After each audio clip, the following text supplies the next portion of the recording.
Good morning বন্ধুরা, আশা করি সবাই খুব ভালো আছো, হাসি খুশি আছো আর আনন্দে আছো, সুস্থ আছো, সুন্দর আছো। তোমাদেরকে আরও একবার স্বাগতম আমার ওয়ার্ল্ডে। এবং তোমাদের রয়েছে আমার কাছে থেকে প্রাণ ঢালা অনেক অনেক ভালোবাসা, আর বয়োজ্যেষ্ঠদের জন্য রয়েছে অনেক সম্মান ও শ্রদ্ধা। সকালবেলা উঠে হেয়ারটা কম্ব করে নিচ্ছি।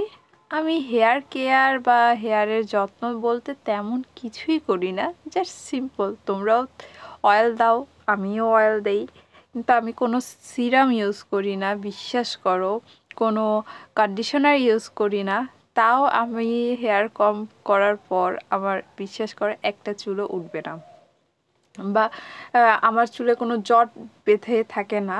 শুধুমাত্র যখন আমি ওর সাথে বাইকে কোথাও যাই তখন একটু তখন হচ্ছে চেষ্টা করি তোমার কন্ডিশনারটা ইউজ করার, কারণ বুঝোই তো বাইকে গেলে হেয়ারের অবস্থা কি হয়। আর তোমাদের তো এই শীতের জন্য আমি এই হেয়ার অয়েলটা কিভাবে রেডি করি সেটা তোমাদেরকে দেখিয়েই দিয়েছি, তো সেটাই এখন আজকে অ্যাপ্লাই করব। আমি এটা একদিন পর পর অ্যাপ্লাই করছি। এতে আমার খুশকি বা চুল ওঠার মানে এই শীত আসলে যে চুল উঠে যায়, খুশকির প্রবলেম হয়, এই প্রবলেমগুলো থেকে এখন আপাতত অনেকটাই বেঁচে গেছি। তারপর বাইরে আসলাম, আর এই দুটো ফুল না দেখলে এখন মনে হচ্ছে যে সকালেই হচ্ছে না। তারপর চলে গেলাম হচ্ছে সোজা আমার বাগানটাতে। আর দেখতেই পাচ্ছ, আসলে মূলত এসেছি এই রোদে একটু হাঁটাহাঁটি করার জন্য। এই সকালের রোদটা গায়ে মাখাতে আমার বেশ ভালো লাগে। আর এই যে দেখো, আমার এই জায়গাটাতে কিন্তু মোটেও কোনো রোদ নেই। আর এই তো আমার রসুনের আজকে কিছু পাতা নিয়ে আমি হচ্ছে নুডলসে অ্যাড করব। আর হচ্ছে কিছু নিলাম, তুলসী পাতা নিলাম, যেটা খালি পেটে খাওয়ার জন্য। আর একটু হচ্ছে আমার ছোট্ট শাশুড়িকে ওষুধ বানিয়ে দিব, তাই ওর জন্য হচ্ছে কিছু পাতা এখান থেকে নিয়ে গেলাম। ওর একটু ঠান্ডা কাশি হয়েছে, তাই ওকে ভাবছি একটু আদা দিয়ে আর তুলসী পাতা দিয়ে যে রসটা হয় সেটা খাইয়ে দিব। গতকাল একটু খাইয়ে দিয়েছিলাম, ও নাকি বেশ মজা পেয়েছে, তাই আজকেও ভাবছি একটু মানে খাইয়ে দিব, তাহলে অনেকটাই ও স্বস্তি পাবে বা আরাম পাবে। তো এবার চলো চলে যাওয়া যাক। এখন তো দুপুরে রান্নার জন্য রেডি হতে হবে। আর তোমাদের প্রায় মানে সব সময়ই আমি সকালের নাস্তা কি হয় বা কি খাই, যেহেতু সকালের নাস্তাটা আমি রেডি করি না, তাই আমি দেখাইও না। আর সবাই সবার মতো সকালে নাস্তাটা খেয়ে চলে যায়, তাই আর আমিও সকালের ব্রেকফাস্টটা হচ্ছে এ বাড়িতে থাকলে তেমন একটা গুরুত্ব দেই না করার, আর নিজেও করি না, তাই হচ্ছে তোমাদেরকেও দেখাই না। তারপর চলে আসলাম যে রান্না সব কিছু গোছানো হয়ে গেছে। রান্নার আগে যে চুলাটাকে একটু মুছে নেওয়া হয়, মুছে নেওয়াই বলবো, কারণ আমি তো এটা মাটি দিয়ে লেপে নিচ্ছি না, এটা হচ্ছে শুধু একটা মানে স্কারবার দিয়ে একটু পানি দিয়ে সুন্দর করে মুছে নিচ্ছি, উপরে ধুলাটা যাতে না হয় তাই। আমরা যারা গৃহ রাজকন্যারা আছি তারা কিন্তু আমাদের সবটুকুই বিলিয়ে দিই এই সংসারটার জন্য। এতে আমরা যারা গৃহ রাজকন্যারা আছি তারা আমরা সব কিছুই বিলিয়ে দিই এই সংসারটাকে সুন্দর করে গুছানোর জন্য, সুন্দর করে তোলার জন্য। যতটুকু পারি, আমাদের সামর্থ্যে আছে, যতটুকু আমাদের হাতে আছে ততটুকুই আমরা কিন্তু দিয়ে দিই উজাড় করে। নিজের দিকে খেয়াল করার কোনো সময় থাকে না,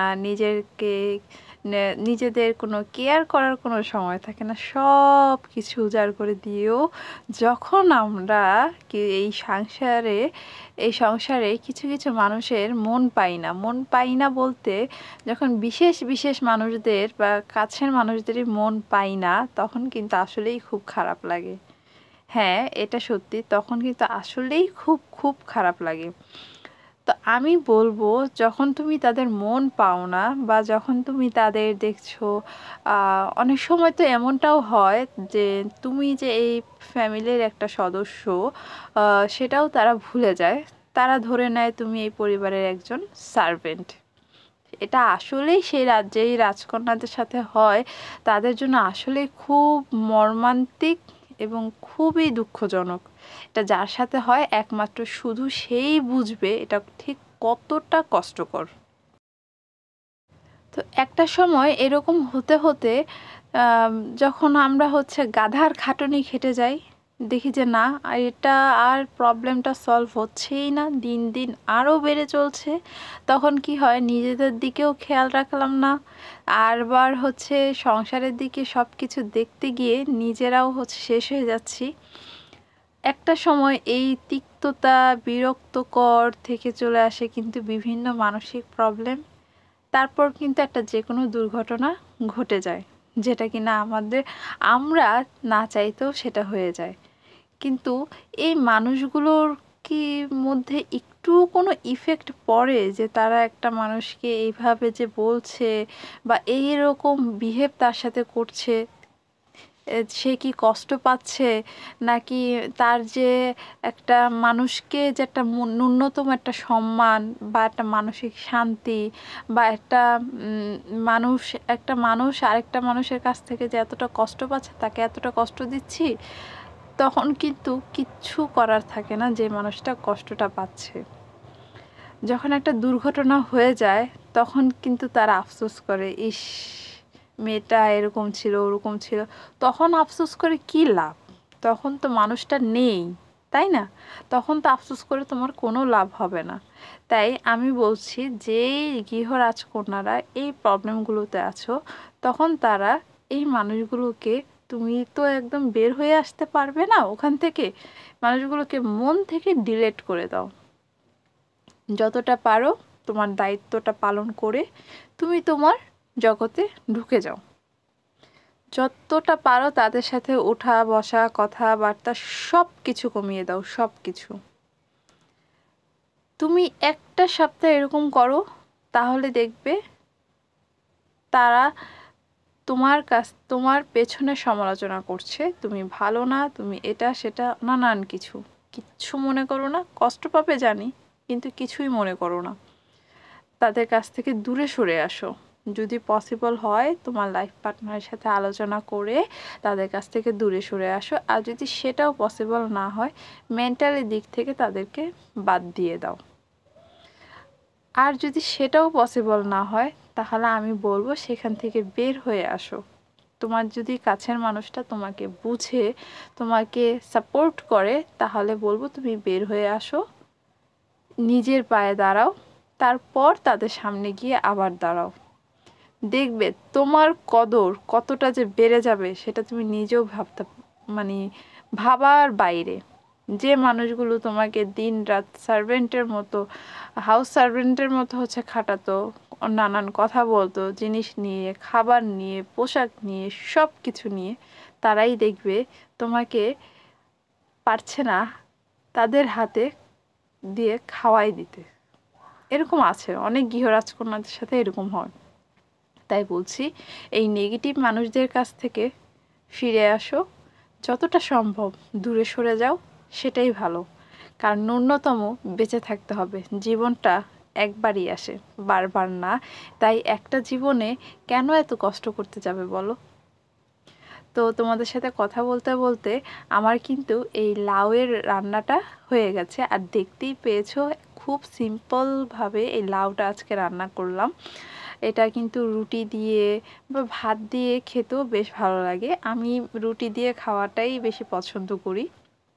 দেখি যদি রাতে রুটি খাই তাহলে অবশ্যই এটা দিয়ে খেয়ে দেখবো যে কেমন লাগছে। আর দুপুরে তো সবাই খেয়েছিল, তারা সবাই বলেছিল খুব মজাদার হয়েছে। তারপর এত ধোয়া আমি তোমাদেরকে দেখাতে পারছি না কি করছি। আমি একটু পানিতে হচ্ছে পানি বসিয়েছি, সেখানে একটু হলুদ দিয়েছি, আর হচ্ছে এখন দিয়ে দিচ্ছি বিকেলে পাস্তা নুডলস দুটোই একসাথে করে রান্না করব। তাই হচ্ছে একটু ফুলকপি, সিম, তারপর তোমার পেঁয়াজ পাতা বলি আমরা, তো সেই পেঁয়াজ পাতা একসাথে আমি একটু মানে হাফ সেদ্ধ করে নিচ্ছি। এতে হবে কি, যখন আমি বিকেলে রান্না করতে যাব তখন আমার খুব দ্রুত রান্নাটা হয়ে যাবে। আসলে আমরা মেয়েরা যদি প্রথম থেকেই নিজের বুঝ, মানে নিজেকে নিয়ে একটু ভাবি, নিজের জগৎটা নিয়ে একটু থাকি, ফ্যামিলিকে একদম নিজেকে বিনিয়ে না দিয়ে একটু উঠিয়ে রাখি নিজের জন্য কিছুটা, তাহলেই আমার মনে হয় ওই সব ফ্যামিলিদের জন্য ভালো হয়। যারা মানুষের কদর করতে জানে না তাদের জন্য ওরকমই হওয়া দরকার। তো এরকম ভাব দিয়ে রাখলে যে কোনো সবজি তুমি এরকম কিন্তু হাফ সেদ্ধ করে রাখতে পারো। তাতে হবে কি, তুমি পরবর্তীতে সেই সবজিটা ডিপ থেকে নামিয়ে যে কোনো ভাজি বা সবজি রোল, ভেজিটেবল রোল এগুলো করে খেতে পারো, নুডলসে দিয়ে খেতে পারো। তারপর দুপুরে শাওয়ার নিয়ে এসে, তো বুঝতেই পারছো খুব ঠান্ডা পায় তাই। আর এই যে গুড গুড গুড ইভিনিং। হ্যাঁ, এখন হচ্ছে আমার ওই ছোট্ট শাশুড়ির জন্য একটু ওই পাস্তা রান্না করব, কারণ ও বলছিল তুমি অনেক দিন হয়েছে পাস্তা খাও না। কারণ আমি প্রায় পাস্তা খেতাম বা নুডলস খেতাম, আর ওকে নিয়েই খেতাম, তাই ও ওই জিনিসটা নোটিস করেছে আমি অনেক দিন হয়েছে পাস্তা বা নুডলস খাচ্ছি না। আর ও পাস্তা বা নুডলসও খুব পছন্দ করে। এই যে রসুন পাতা, এগুলো হচ্ছে দিলে একদম রসুনের মতো ফ্লেভারটা আসে। আমি একটু বড় বড় করেই দিব, কারণ একদম ছোট করে যদি কেটে দিই তাহলে ও ভাববে যে আমি এখানে দিচ্ছি মরিচ দিচ্ছি, ও এটা ভেবে তখন আর খেতে চাইবে না। তারপর এখানে আমি গাজর কুচি করে রেখেছিলাম সেটা দিয়ে দিলাম, আর একটু লবণ দিয়ে অল্প তেলেই বেশ ভালো মতো একটু ভেজে নিচ্ছি, কারণ গাজরটা তো আমি ভাপ দিয়ে নেইনি তাই। আর এখানে হচ্ছে আমি দিয়ে দিচ্ছি কাঁচামরিচ, একটু বড় বড় করে দিচ্ছি যাতে ও একটু বেছে খেতে পারে। আর ভাপ দেওয়া সবজিগুলো এখন একটু ভেজে নিচ্ছি।